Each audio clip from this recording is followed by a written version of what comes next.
Tonight, another week of extreme heat. Residents and visitors buckle up for another hot and humid spell. It's excruciatingly hot. Heat is okay, but the humidity is the killer. How long the heat wave will stick around and how people are coping. From a war zone to Canada's capital with little more than the clothes on her back. I tap dance in Ukraine for 11 years and was like, okay, maybe I can try to start to run dance classes. We share the story of a Ukrainian mother making moves here in Ottawa and inspiring a community of women. And chasing glory on the greens. We've had a lot of people coming out to check this golf out, and again, you get some great viewing of a lot of the players and their incredible shots. PGA Canada's Commissionaires Golf Tournament returns to Eagle Creek Golf Club with a record-breaking performance.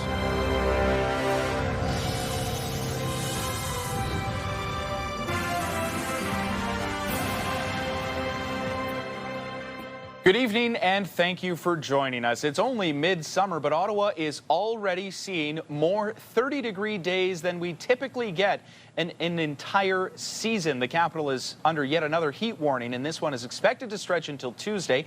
Let's bring in CTV's Caitlin Wilson, who joins us with more on how people are managing in this heat. Caitlin.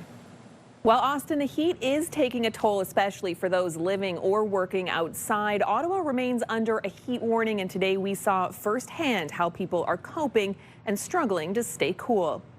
I have my buckets, cold water, put it in. In a city sweltering under a heat warning, this flower vendor is doing what she can to keep her blooms and herself from wilting. It's excruciatingly hot. Heat is okay, but the humidity is the killer. And it's not just vendors feeling the heat. Block leaders are moving through the Byward Market, handing out water and checking on people at risk. We're helping the drug community as well as the homeless community, keeping them out of the heat so they don't get heat stroke, suffering from the heat, as well as getting them inside where it's nice and cool. Environment Canada issuing a multi-day heat warning for the capital, with temperatures expected to peak Monday, climbing into the 40s with the humidex. This is what we call a dome, a heat dome that is sitting over the mid-Atlantic states, and it's coming into Canada. On the Rideau Canal, it's not much cooler as boaters wait to pass through the locks, trying to stay hydrated. We're about a gallon of water every day. We've got to plan that. It's a hot one. Parks Canada have been great. They've got docks like this. They've got power, so we can run the AC a little bit at night at least. And while many flock to the beaches to soak in the sun, it is pretty hot, but it's so nice. We're sitting under some nice trees here. Officials are warning these conditions are dangerous. So you've got to stay in the shade, keep well hydrated, well ventilated to have to deal with this kind of excessive heat. With no real break expected until midweek, some are making other plans. I will be staying inside for sure. We fluff them up, which helps. Back at the market, when the heat's this intense, even the flowers need a little motivation. You have to talk to them for one. Two, you got to continuously cut them and change their water and make sure it's clean water.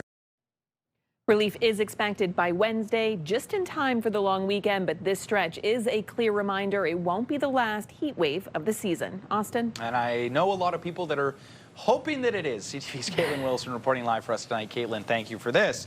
And most of those people struggling in this heat because they don't have air conditioning. So, as Caitlin alluded to, some relief on the way by Wednesday. Let's take our first look at the weather forecast. Right now, sitting at 31. And we do have a chance of showers, potential for a thunderstorm this evening as well. Getting down to 21 today. So still warm in the overnight hours. 21 most places that you look, especially on the Seaway, Trenton, Kingston, Kemptville as well, sitting at 21 for the low tonight. 19 in Gatineau, so only a 2-degree swing there in Mont-Tremblant at 15 degrees. Tomorrow is expected to be the hottest of this heat dome. 32 here in the capital, mostly sunny conditions. 32 in Brockville as well, and getting up to 31 in Kemptville and Montreal, 30 in Maniwaki. A 3-year-old child is dead after drowning in the St. Lawrence River at Millroche Beach. That's about 100 kilometers southeast of Ottawa in Long Sault. Ontario Provincial Police say emergency crews were called to the area at around 5:45 late Saturday afternoon. Cornwall paramedics rushed the child to hospital under a police escort, but sadly the child later passed away. Their identity is not being released.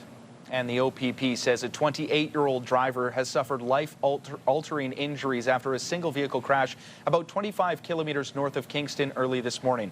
It happened on Wilmer Road in Perth Road Village at around 12:15 a.m. Police say the driver was the sole occupant of the vehicle and was transported to hospital with life-altering and potentially life-threatening injuries. Anyone with information or dashcam footage is urged to contact OPP. Well, the Commissionaires Ottawa Open wraps up today. The Pro-Am golf tournament bringing top-tier talent and record-breaking moments to the Ottawa area. CTV's Josh Morano was at that tournament at Eagle Creek today and joins us with a recap. Josh. Yeah, Austin. The week-long tournament came down to the wire today as a packed field took to the course, including one local golfer who found himself living out a childhood dream. It's history in the making for 23-year-old Ottawa native Isaiah Ibbett playing in his first Pro-Am. I didn't really have any expectations coming into this week. Obviously, I wanted to make the cut and make it to the weekend. But, yeah, just really excited to just play my first pro event. It's his first time teeing up alongside top pros, a reward for his standout amateur season, and on familiar fairways, the moment that much more special. Really nice for it to be first pro event, just be in the hometown and honestly just sleep in my own bed for once. Tournament organizers say the week offered something for everyone, from record-setting rounds to strong community turnout. We've had a lot of people coming out to check this golf out, and the grounds here at Eagle Creek are fantastic. Again, you get some great viewing of a lot of the players and their incredible shots, so it's been fun to see everybody out supporting the event. Philip Barbary Jr. Most of the crowd here to see Philip Barbary Jr. after making history, shooting 59 on Saturday, 13 under par, to set a new course record at Eagle Creek. Spectators out in full force, with families, golf fans, and first-time spectators taking in the atmosphere. Talent's unbelievable. Just smooth, how smooth their strokes are, and, watching these guys fight to get up to the next level, right? Like, these guys are putting in the effort, so it's great to see. And a chance to interact with some of the pros right in their own backyard. I got a glove, he got a ball. Yeah, they're really nice. While Ibbett didn't take the top score, his performance left a mark, and he says he hopes this is the start of something bigger. Shot 4 rounds of 69, so definitely felt different every day, but now it's just getting ready for Canadian Am. Starts tomorrow, so. And we highlighted the new course record that was set on Saturday. Believe it or not, it was tied today. Brett White from Michigan shooting 13 under in the final round, catapulting him to first place. Currently, he is in a playoff round for the tournament win. So fans certainly getting a lot to cheer for this weekend, Austin. Yeah, and for anyone that doesn't golf, Josh, I mean, let's just put that into perspective. If I break 90, I'm doing backflips. So that's some impressive. Unfathomable. It really is. Yeah, Josh, thanks for this. Really appreciate it. Well, a Ukrainian refugee who fled the war in 2022 is celebrating the success of her new dance studio in Centertown. The studio is called Lady Space, and it opened for classes late last year. CTV's Natalie Van Roy caught up with the budding business owner, and she joins us now with more. Natalie. Austin, the owner is celebrating a grand opening in a few weeks, but it's been a long journey to get to this point. Anastasia Kolakova fled the war in 2022 and started a new life here in Canada with only $100 in her pocket. For Anastasia Kolakova, this dance studio is a dream come true. The Ukrainian refugee fled her war-torn country about 3 years ago. I came here, I had only $100, and I was like, oh my God, what I have to do? And I have son 3 years old. I tap danced in Ukraine for 11 years, and I was like, okay, maybe I can try to start to run dance classes. After arriving in Ottawa, Kolakova started offering dance classes, a safe space for other like-minded women. I was basically living on the mode of survival, to pay rent, to eat something, to work, to send money back to Ukraine to my family. And then I found this space, and it actually, it brought me back to life. After offering classes for months in other spaces, Kolakova opened this new studio in the Centertown neighborhood. It's called Lady Space. The classes meant to boost confidence. We usually wear high heels, but it's optional, of course. The most important goal is to come here and enjoy our body. People from all backgrounds come here for different reasons, like Nora Lacasse putting in work before a competition. To prep for my walk. As you know, in pageantry, you're walking in big heels, and it's very important you master that walk, but also to empower myself and my confidence. With classes held here nearly every day, Kolakova is hoping to expand her work to other cities like Toronto and Montreal. And Kolakova says anyone is welcome to come to the classes, even people without any dance experience. Austin. Okay, CTV's Natalie Van Roy reporting live for us tonight. Natalie, thank you very much for this. Well, the annual Mud Girl Run, I should say, took place, easy for me to say, in Ottawa this weekend. It was a race for all ages and all skill levels while supporting a good cause. CTV's Camille Wilson was there to take in all of the messy action. A mother and daughter date spent rolling in the mud and on slippery slopes Sunday at the Mud Girl Run. My mom's done it before, and I've always wanted to do it with her, so this is our second year doing it together. A 5-kilometer walk or run, 18-plus obstacles, and thousands of women ranging from 7 to 78 years old, facing muddy obstacles, tight ropes, and slides, showing off their strength, ability, and resilience. I'm doing this with my daughter and our girlfriends and their daughters just to show them that they are stronger than they give themselves credit for. Good vibes, smiles, and women of all fitness levels encouraging and supporting one another, testing their limits and discovering their full potential. It may be Armstrong's 4th year, but it doesn't get easier. The least favorite? Probably crawling under a rope net.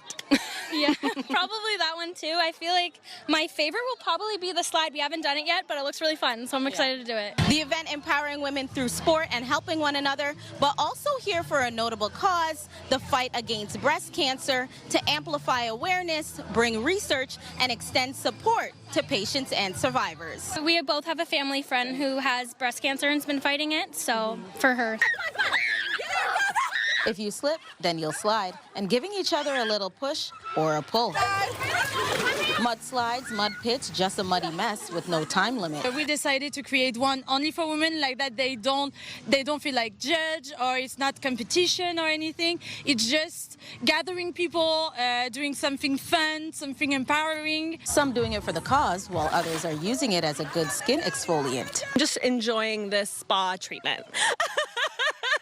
After the mud, the sweat, and bruises, a medal of achievement waits at the finish line. We love doing it, and so proud of everyone who's here and doing it. Camille Wilson, CTV News. Upper Canada Village is now included in the Canada Strong Pass, which allows free admission and discounts at parks and museums right across the country. We found out about it whenever school had ended. Didn't realize that it was applied to Upper Canada. So yeah, it was great. Happy to be able to take advantage of it. We arrived this morning looking for a wonderful day with our friends and family, and obviously our 2 kids, and our friends here have a bunch of kids of their own. So it was a really pleasant surprise to come out here and be able to get them in for free. The Canada Strong Pass launched in June. It was originally only for federal parks and museums, but has now been expanded. Kingston's Fort Henry is also now part of that pass. Both are under the St. Lawrence Parks Commission. And the pass means kids under 17 years old get in free, while those 18 to 24 get in for a 50% discount on admission. Canadians are not required to sign up for the pass, and it runs until September 2nd. We have a deal. We have a trade deal between the 2 largest economies in the world. The United States and the European Union agree on a trade deal ending months of tariff uncertainty. Details straight ahead. And before we go to break, there's a look through our Centennial Glass Skycam. It's currently 31 degrees.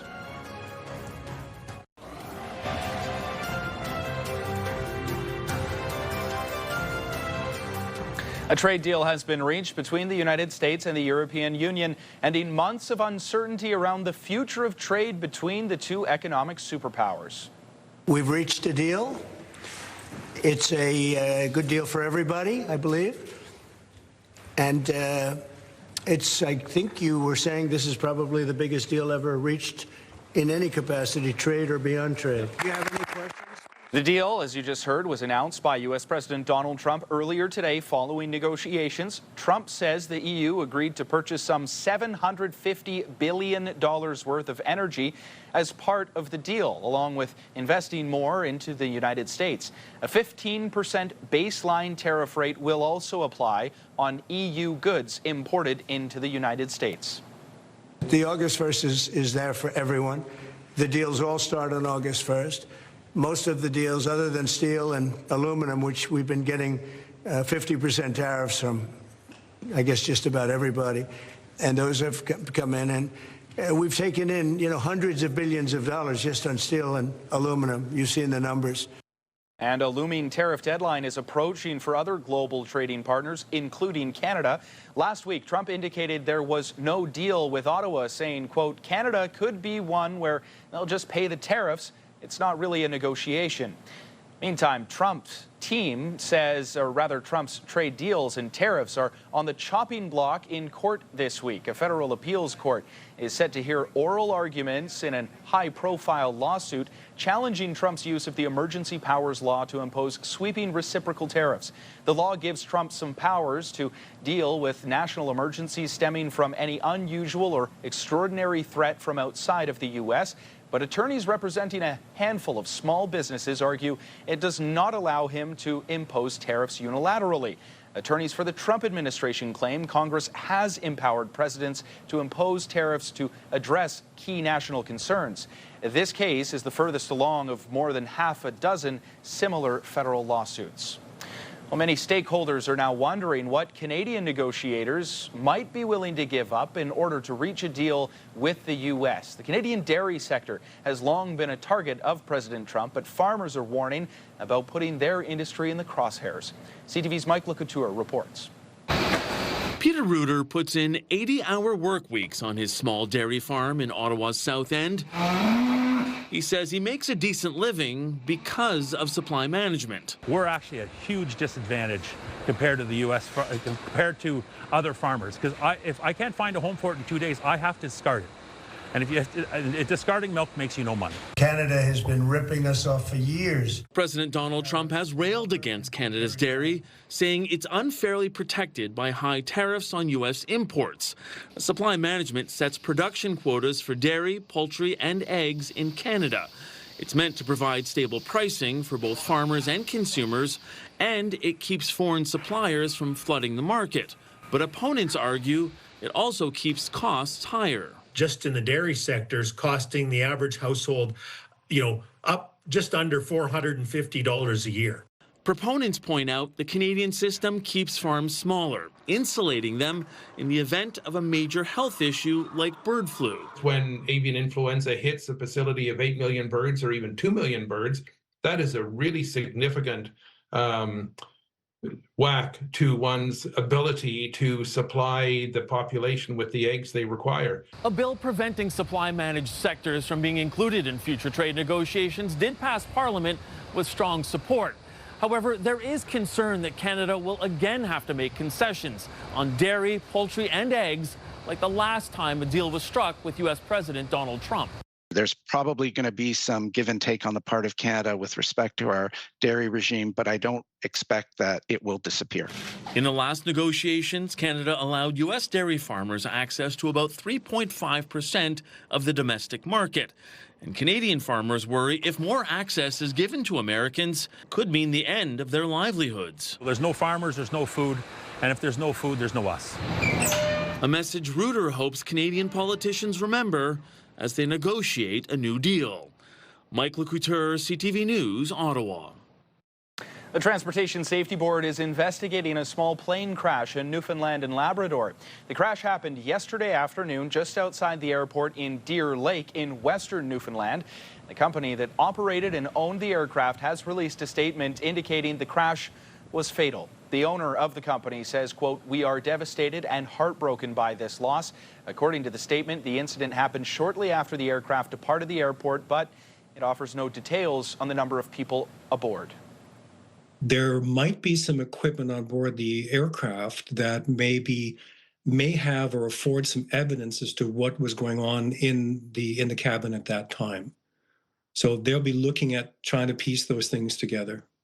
The RCMP confirms on social media it's assisting the Transportation Safety Board. The Mounties say there is no risk to public safety. To the Middle East now, where after days of mounting international pressure and reports from aid organizations of worsening starvation in Gaza, Israel has announced it is beginning what it calls tactical pauses to allow more aid into the enclave. CTV's Colton Prale has more. This is what it means as humanitarian aid re-enters Gaza today. Exhausted and famished, this family has a glimmer of hope. It's been more than 40 days that I don't have any flour, Fares Hassouna says. This weekend, airdrops and aid trucks shuttling into Gaza with renewed urgency after Israel announced it would begin daily pauses of military activities in 3 regions of Gaza from 10 a.m. to 8 p.m. This is Adam. He's having seizures, and he's been also suffering from starvation. We can't find him medications in the Gaza Strip. Canadians with family in the region say acquiring that aid is nearly unattainably expensive. It's a continuous struggle to try to call some organizations on the ground to get some food baskets delivered to my family, and all they are saying is that there's nothing we can do. While being forced to watch their family starve from halfway across the globe is crippling. I've been calling my therapist on a weekly basis. My last relationship I lost because of this. Just absent-minded. You're always thinking, what's next? Today, the World Health Organization saying over 60 people died in Gaza due to malnutrition this month, while nearly 1 in 5 children are acutely malnourished. Whatever bit of aid is going to enter the Gaza Strip today undoubtedly will save lives. But it's clear that what is needed is really a consistent influx of aid supplies and commercial supplies at scale. Meanwhile, Israeli Prime Minister Benjamin Netanyahu says Israel will continue to allow the minimal entry of humanitarian supplies while it continues to fight until complete victory. Today, Canada's Foreign Affairs Minister Anita Anand saying the move to unblock aid is a step in the right direction. But Israel needs to make the move permanent to allow large-scale humanitarian deliveries. Colton Prale, CTV News, Ottawa. In Russia, officials say they have started direct commercial flights between Moscow and North Korea's capital of Pyongyang, reflecting increasingly warming ties between the two countries. Russia says one flight a month will link the two capitals together, with the first flight having carried over 400 passengers. North Korea has been attempting to slowly and gradually open its borders in an attempt to boost tourism and improve a troubled economy. And members of Toronto's Ukrainian community have kicked off a national campaign aimed at inspiring people right across our country to donate blood. It's striving to be the largest ever blood donation drive by Ukrainian Canadians. CTV's Beth McDonnell has the story. It's a very important mission for us. They hope to be the first of many Ukrainians in Canada rolling up their sleeves and break a Guinness World Record in the process. The mission: donate life-saving bags of blood to thank Canada. As we came after the war, a lot of people, some people came even earlier, and Canada helped us. Canada hosted us here, and we want to give back and to help Canadians. Over the next 6 months, organizer Volodymyr Chos hopes to see the effort become the largest blood drive of Ukrainian diaspora in the world. The plan for at least 1,000 people to give, a task he's confident the community will achieve. Yeah, that's for sure. We are starting in Toronto, and after that we are going to Ottawa and expanding all over the Canada. It's difficult. Yeah. It's difficult, emotional Yeah. for you. Yeah. You miss your husband. Yeah. Since March 2022, around 300,000 Ukrainians have come to Canada fleeing Russia's invasion. Marina Guranova's husband is in the military and had to stay behind. She's thankful to be in Canada, and this donation is a way to show it. I have a job, I have a safe now because in Ukraine we do not sleep every night. It's bombing, it's many risks. My daughter have opportunities. Natalia Petron came with her husband when he was offered a chance to study here and says they now have a great life in Canada. Having previously studied medicine, she says giving blood is an easy way to make a big difference. I understand that there is always a need for blood. So if I can help even with that little thing, 30 minutes is the least I can do. I just hope that initiative and initiatives kind of like that will make things like blood donation popular and trendy. And if we can make bad things trendy, let's make some good things trendy as well. The blood drive runs until mid-December. Beth McDonnell, CTV News. They want it to go viral. They want it to be controversial. So they've really taken us, I would say, decades back in terms of sun safety. Straight ahead, how some dermatologists are sounding the alarm over misinformation about sunscreen spreading on social media.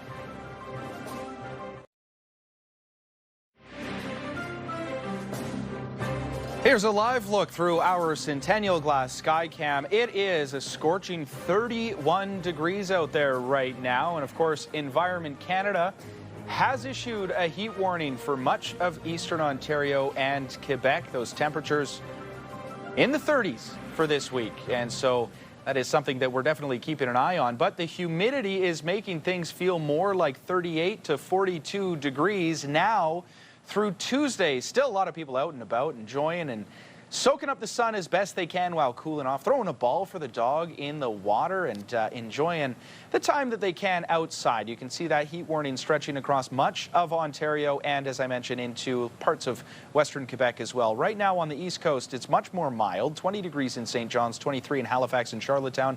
Fredericton is a little warmer at 26, nothing but sunshine there.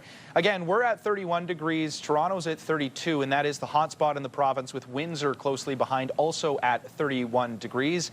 Out west, relatively mild. Calgary 15 degrees, Edmonton 17. Regina is warm at 25, and a pretty average day for this time of year out on the west coast. Vancouver sitting at 23 with mostly sunny conditions. Tonight we're getting down to 21, and there is potential for a thunderstorm in Ottawa before we warm up tomorrow to 32 degrees, mostly sunny conditions, and basically copy and paste that high for tomorrow afternoon in the Ottawa Valley, 32. But they don't have a risk of a thunderstorm this evening with a low of 19 degrees. 21 is the low tonight in the Seaway. They do have that chance of showers and potential for a thunderstorm there too before their daytime high of 31 tomorrow with nothing but sunshine in the forecast. So, as we heard off the top of the newscast, getting some relief on Wednesday when we get a high of about 26 degrees, but we do still have that 40% chance of showers. Then the sun will come out in full force for a day of 24 degrees is the high on Thursday, 24 same on Friday, and then warming up again into next weekend. Saturday, the high is 27, nothing but sun, 31 again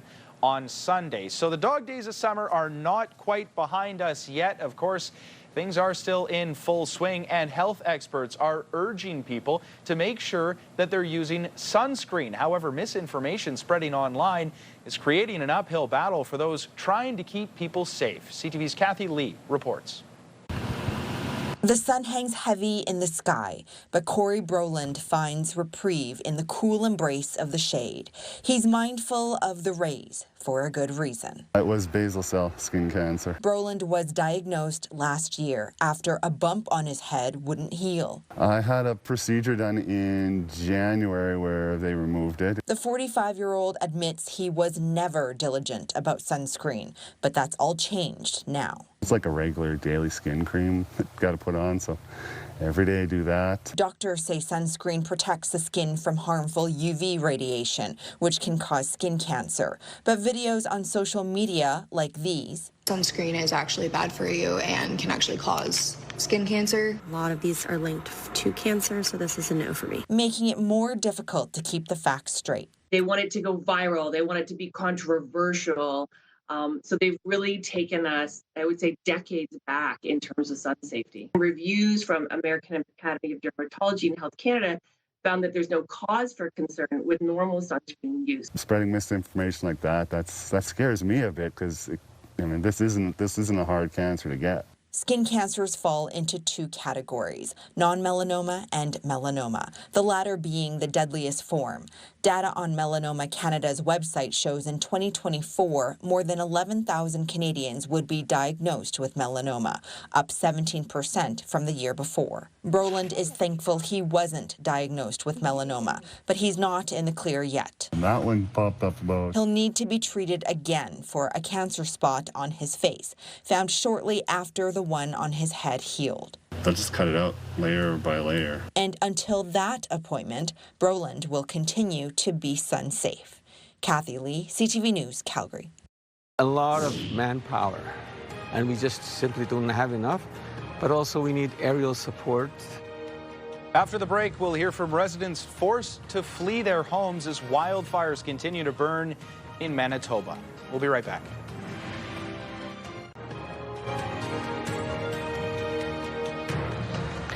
Well, in case you missed it this week, we shared a first-hand look at some of the high-level training for Ottawa fire crews and their rescue technicians when it comes to water safety. Crews performed 13 rescues so far this year at the dangerous Deschênes Rapids alone. That's already closing in on last year's total. CTV's Katie Griffin went out with one of the rescue teams to see what it takes. This water, fast-moving. Getting caught up in it can be dangerous. On this day, this is all part of a training exercise. The really important thing in swift water is don't try to stand up. Members of Ottawa Fire's water rescue teams train here, so they're ready for when real emergency calls come in. That was really deep there. We practice swimming, aggressive swimming, catching eddies, just like we did with you. We'll put victims in the water and do a go rescue where one of our guys is tethered to shore. After jumping into the water, I'm quickly carried away. If you find yourself in this situation, try to get on your back, feet up, use your arms to steer you where you want to go. Ottawa Fire, try and swim to me. Ottawa Fire water rescue technician Matt Cheslock jumps in to get me. We have to time it up so that you're close enough that when we jump, we can swim to you. Like if we jump in and you're already gone, we'll never catch you because we're both going at the same speed. These skills crucial when navigating the most notorious spot in Ottawa, the Deschênes Rapids near Britannia Beach. Part of the problem is you can't see it that well upstream. By the time people realize where they are in the rapids that are ahead, the current's already moving so fast they can't get themselves out. Last year, firefighters made 15 water rescues here. So far this year, already 13. One of the things that we train for is how to read the water and which way to go up. And that's why we have two teams that one will go above the rapids and one will be below. If they can't get them up quick enough above, then we can either get them below. Some areas are off limits, even to rescuers. It's just too dangerous. One of the spots that we can't operate in, just because there's so many hazards. There's rebar, there's chunks of concrete everywhere. So this is one of the most dangerous spots on this stretch of river. Back in the training area, these waters move fast. When this team isn't saving lives for real, they're practicing how to do it, ready for when that call comes. Woo! Katie Griffin, CTV News. Yes, I forgot that. Heat and high winds are being blamed as fueling flames in the northern part of Manitoba, where wildfires are threatening several communities. Two of the impacted communities in that province, Leaf Rapids and the town of Snow Lake, both several hours northwest of Winnipeg. CTV's Alex Karpa has more on how people from those communities are coping with evacuation orders. Firefighters are desperately trying to save the town of Leaf Rapids, where a wildfire has now spread into the community. A lot of anxiety still. You know, we just don't really know what's going to happen. Earlier this week, a fire jumped the Churchill River near the town and entered Leaf Rapids, leaving one home, several abandoned structures, and some vehicles damaged. You're trying to figure out exactly where it's going. Leaf Rapids resident Elizabeth Cherrier feels helpless as she looks at the photos of the active fire. She evacuated the town over 2 weeks ago, but was forced to leave her 5 dogs behind. It's so scary because the last map that I seen where the fire had impacted was right like the bay that would be next to where my house is. Most of the town remains without electricity at this time. Irvin Biggity says watching what's happening to his hometown from so far away is emotional. Leaf Rapids is more home to me because of the majority of my life being there and the friends I made, the things I've done for my community. Leaf Rapids is just one of several communities in northern Manitoba dealing with fast-moving wildfires, which has forced thousands to flee south. The town of Snow Lake, south of Leaf Rapids, is also dealing with a spreading wildfire now within half a kilometer of the town. Officials in Thompson say progress is being made in containing an out-of-control wildfire north of the city.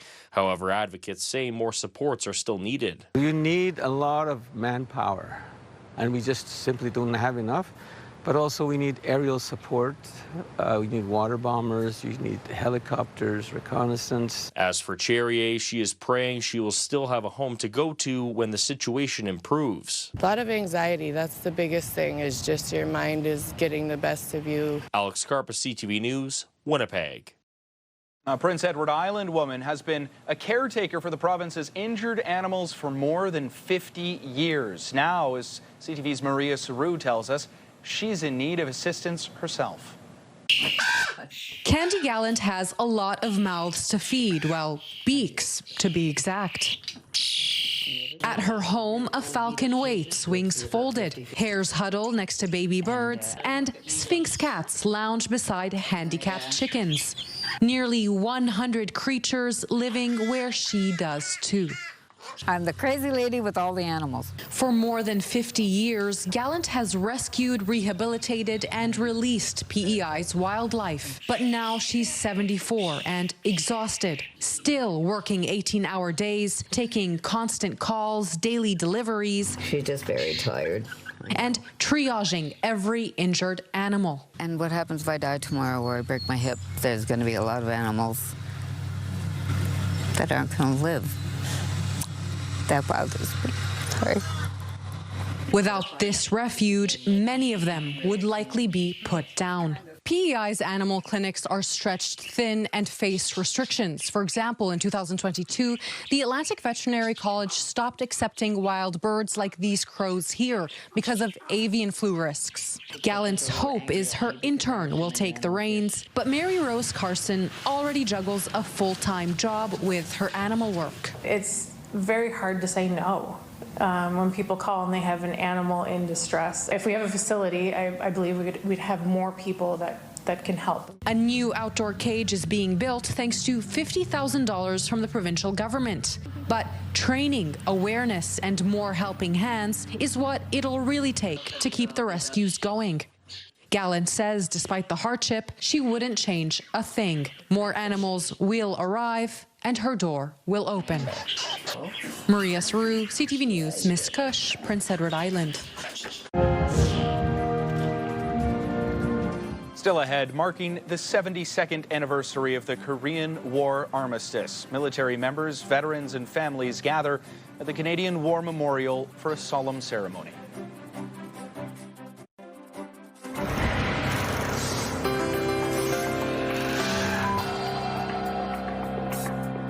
In tonight's big picture, a bird minding its own business narrowly escaped tragedy at a baseball game yesterday. Right. Was that a bird that just flew in front of that shop that we saw? Holy smokes. The bird seemingly unaware that the Kansas City Royals were facing off against their division rivals in the Cleveland Guardians. Flew right in front of the swinging batter on the first inning strikeout pitch, and it was a close one. One more look. Whoa, there he goes. Narrowly escaped it. Well, Kimberly Fowler joins us now because we wanted to bring in some of the stories that you need to know. So, Kimberly, what do we need to know? Well, Austin, military veterans and their loved ones, they gathered for a special commemoration ceremony in the Capitol this morning.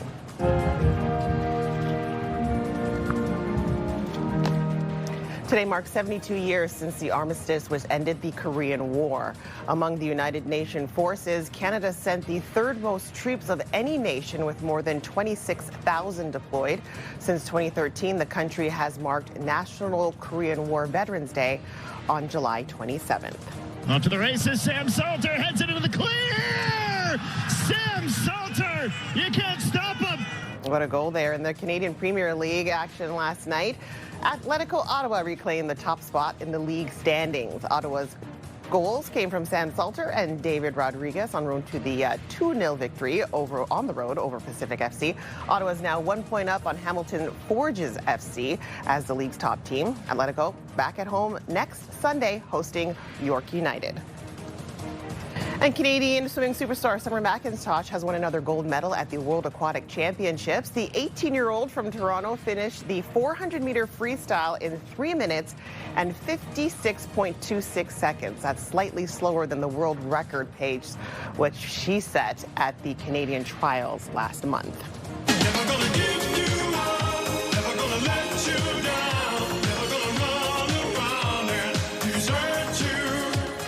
And also today, July 27th, it marks 38 years since the release of Rick Astley's hit, Never Gonna Give You Up. The single was on his debut album titled Whenever You Need Somebody. The song topped the charts in 25 countries and was the best-selling single of 1987. You remember that fondly, right? Yeah, it was 10 years before I was born. I just love how you squeak this in here to rickroll the entire audience. The popularity was revived in 2007 with the Rickroll internet meme you're talking about. The music video seen over 1.6 billion times on YouTube. And you squeezed it into the newscast. Some good information in there. Yeah, some good dance moves. Yeah, some dance moves. You were saying it's all in the shoulders? Yeah. Actually, all I can do is in the shoulders. It's literally all I have. It'll break my neck one of these days. You can do it. I'll teach you. Okay, after the show, maybe. Right. Thanks for this. You got it. Appreciate it. But coming up, we'll take one last look at your weather forecast. And Beyonce wrapped up her Cowboy Carter tour last night and reunited with some familiar faces to delight her fans. The National Capital Region is jam-packed with incredible experiences you don't want to miss. Hey, I'm Sanaya Taylor, your iHeartRadio Weekender, powered by Barrhaven Ford. Get the inside scoop on all the biggest and best events every Thursday, Friday, and Saturday on CTV, Move 100, Pure Country 94, TSN 1200, and News Talk 580 CFRA. iHeartRadio Weekenders is powered by Barrhaven Ford, the #1 Ford EV dealer in Ontario. Hairstyles, courtesy of Salon Fiorella. Here's a recap of the top local stories we're following right now. Heat is okay, but the humidity is the killer. Agreed. Another week of extreme heat as residents and visitors buckle up for another hot and humid spell. Environment Canada says a heat warning will likely remain in effect through Tuesday. I came here, I had only $100, and I was like, oh my God, what I have to do. From a war zone to Canada's capital with little more than the clothes on her back, we share the story of a Ukrainian mother who's making moves in the capital and inspiring a community of women.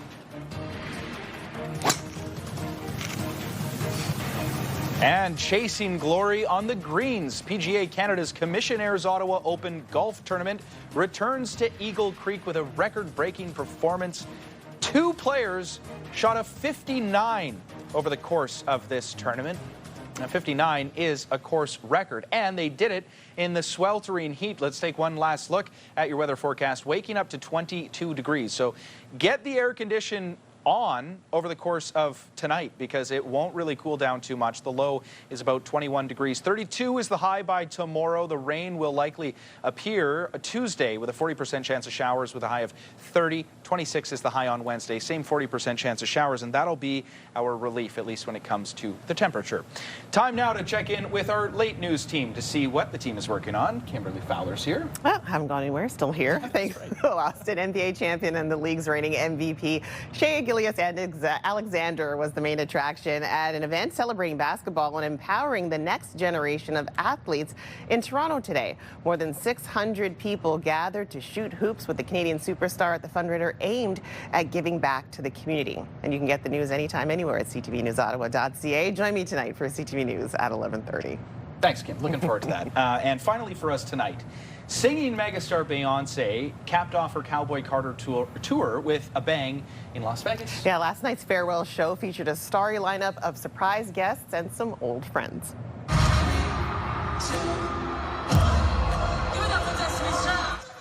Destiny's Child reunited. Michelle Williams and Kelly Rowland were seen there with Beyonce to perform a medley of the group's biggest hits. Now, the last time Destiny's Child reunited was on stage during Beyonce's 2018 Coachella performance. I remember watching that at home. I loved every second of that. Beyonce's husband, rapper Jay-Z, also performed, as well as country star Shabuzi. You know Shabuzi. I know Shabuzi, yeah. And I know Beyonce. Come on, I'm not that out of touch. Yes, we know. You were Googling songs in the break. Okay, but... I don't know a lot of Destiny's Child. I know the songs. Once you actually hear them, you're like, oh yeah, that's Destiny's Child. There you go. Yeah, but what a great concert that would have been to see. Yeah, and I wonder, did they know that they were getting all of them to perform, or did they didn't just think it was Beyonce and then it was a surprise? Oh, the crowd was surprised. That's what I mean. Yes. Yeah. Like absolutely. What a pleasant surprise that would have been. I feel like the tickets would have been a lot more expensive had they done. Probably. It was the last show, so. Yeah, there you go. Thanks for watching. Have a good night.